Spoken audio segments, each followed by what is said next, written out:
Kondisi gerakan kami tersebut, para generasi tua yang memang menyatakan pemikirannya, menyatakan jati dirinya, menyatakan tuntutannya kepada rezim kali ini, kepada rezim pemerintah Pak Jokowi, yang kecewa mungkin ada, dan sah-sah aja kalau kecewa. Toh alam demokrasi ini kita membebaskan kita untuk terus menuangkan pemikiran kita, untuk terus kita berbicara apa yang ada di hati kita.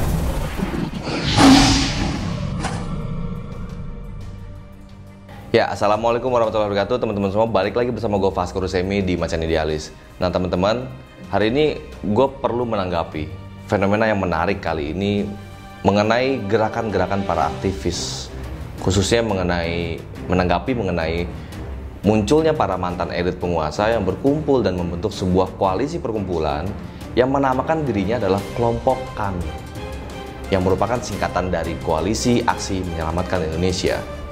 Banyak banget komentar miring mengenai kegiatan-kegiatan kami tersebut. Ada yang bilang kami itu barisan sakit hati. Ada juga yang bilang kami itu golongan yang kecewa terhadap kepemimpinannya Pak Jokowi. Ada juga yang bilang kami itu adalah pensiunan-pensiunan yang kurang kerjaan. Melihat fenomena ini, gue pribadi pun gak bisa menyalahkan komentar-komentar miring terhadap kami. Ya, pada nyatanya memang ada beberapa oknum yang seperti itu, tapi hal tersebut nggak bisa kita pandang secara umum dan kita nggak bisa mengeneralisirkan kami itu semuanya begitu gitu loh.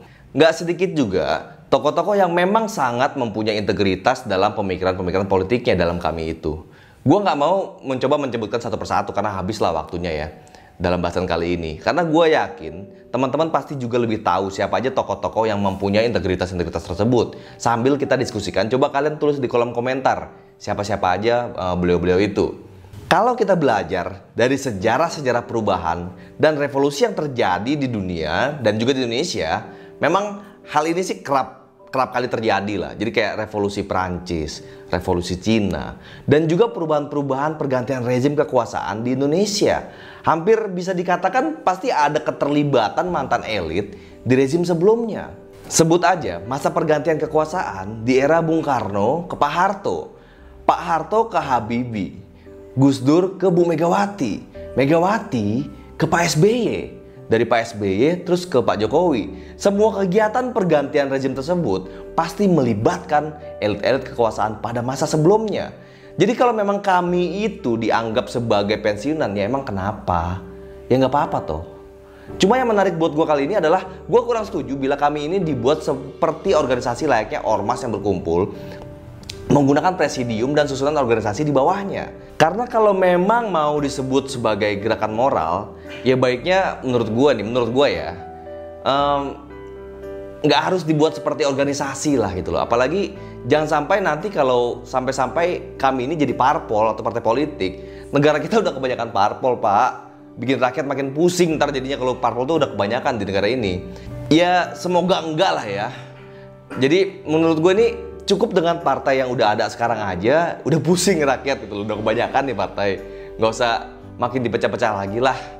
Nah sebenarnya gini loh men, masih ada lagi sebenarnya fenomena yang menarik di negeri ini yang perlu kita cermati, khususnya untuk para generasi muda, generasi gua, generasi kalian, dan mayoritas generasi kita nih penontonnya Macan Idealis lah ya. Gua kan melihat datanya para penonton Macan Idealis ini generasi muda, memang umur-umur 25-34 yang paling banyak menonton ini, atau yang populer sering kita sebut sebagai generasi milenial. Ada perubahan-perubahan yang sangat mendasar dalam hal gerakan ini dari masa ke masa. Di masa lalu nih misalnya, aktivis pemuda itu pasti punya peranan penting dalam memimpin setiap gerakan politik nasional. Biasanya di setiap pergerakan-pergerakan politik nasional itu pasti ada tokoh-tokoh muda yang tampil, ada tokoh-tokoh muda yang memimpin gerakan-gerakan tersebut. Tokoh-tokohnya biasanya memang pemuda, dan generasi-generasi tua itu biasanya mensupport dari belakang para generasi muda ini. Nah, generasi tua saat ini banyak yang bilang generasi muda sekarang udah sangat apatis terhadap politik. Maaf senior, menurut saya tidak sama sekali. Karena gue mencoba mengkategorikan generasi muda atau biasa yang disebut dengan aktivis-aktivis muda pada saat ini mengalami semacam pergeseran makna dan pergeseran gaya. Di saat ini, generasi muda gue mengkategorikan dalam tiga kategori lah ya. Yang pertama adalah generasi darat, aktivis darat.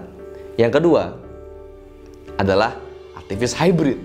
Yang ketiga, aktivis udara atau total cyber.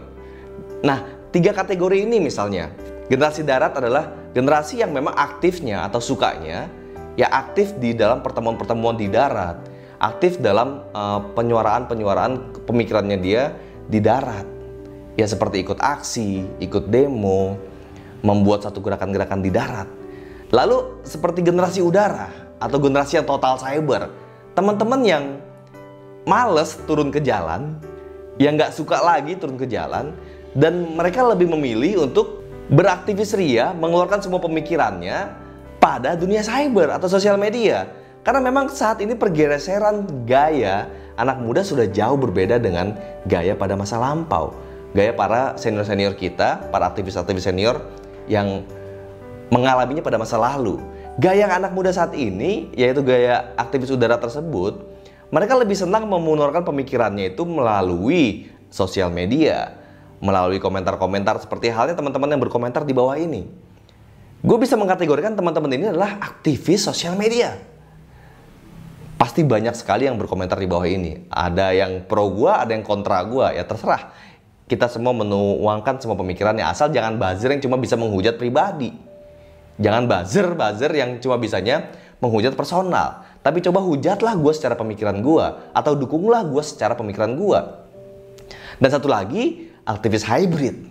Hybrid cyber, yang seperti hal yang gue lakukan saat ini.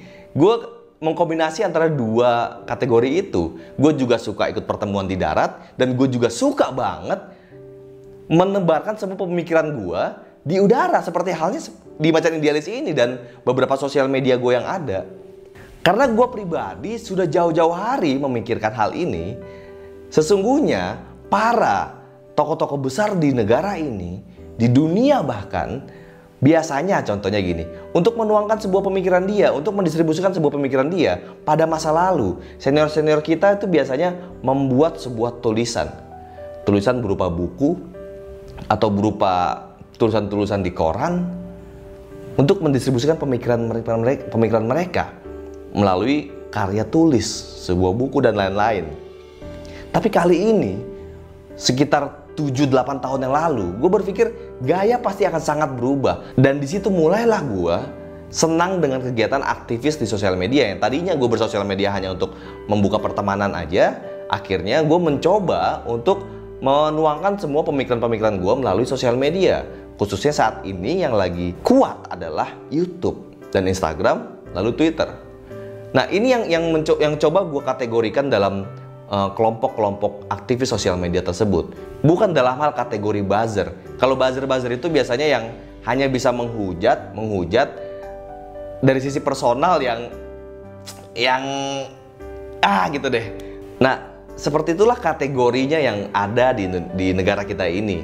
Nah teman-teman semua, maksud gue gini loh, kondisi gerakan kami tersebut, para generasi tua yang memang menyatakan pemikirannya, menyatakan jati dirinya, menyatakan tuntutannya kepada rezim kali ini, kepada rezim pemerintah Pak Jokowi, yang kecewa mungkin ada, dan sah-sah aja kalau kecewa. Toh alam demokrasi ini kita membebaskan kita untuk terus menuangkan pemikiran kita, untuk terus kita berbicara apa yang ada di hati kita, selama dalam kaitannya kita menjaga etika dan moral. Jadi kalau para senior menganggap saat ini generasi muda udah sangat apatis terhadap politik, mohon maaf senior, saya kurang setuju mengenai pendapat itu. Karena generasi kita saat ini sedang mengalami perubahan gaya dalam beraktivis ria. Nah, teman-teman pasti ada yang setuju sama gue, pasti juga ada yang tidak setuju sama gue. Coba kalian tuliskan dalam kolom komentar deh, tanggapan kalian bagaimana mengenai hal ini. Dan apakah gerakan-gerakan aktivis tersebut bisa bersinkronisasi atau bersinkronis dalam hal sebuah pemikiran yang akhirnya mempunyai sebuah irisan.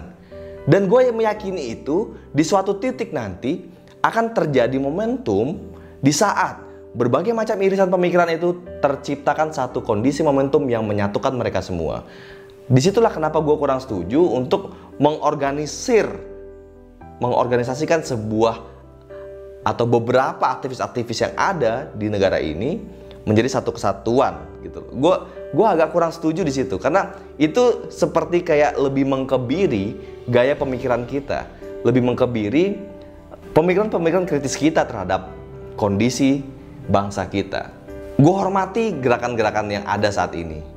Gerakan kami, gerakan kemarin Pak Amin Rais menyatakan kekecewaannya terhadap Pak Jokowi, dan gerakan-gerakan yang lain.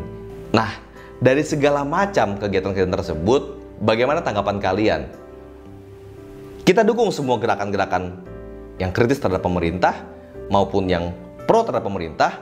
Silakan kita beradu argumen, silakan kita beradu pemikiran lewat segala macam sarana yang ada, baik itu di darat, di udara, dan hybrid. Nah teman-teman, coba tuliskan di dalam kolom komentar bagaimana tanggapan kalian mengenai apa yang gue sampaikan kali ini.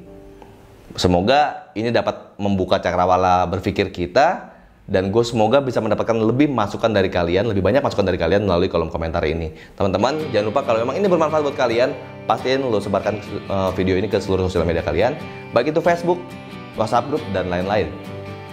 Dan jangan lupa pastiin lo udah subscribe channelnya, klik tombol loncengnya biar lo terus update di channel Macan Idealis. Assalamualaikum warahmatullahi wabarakatuh.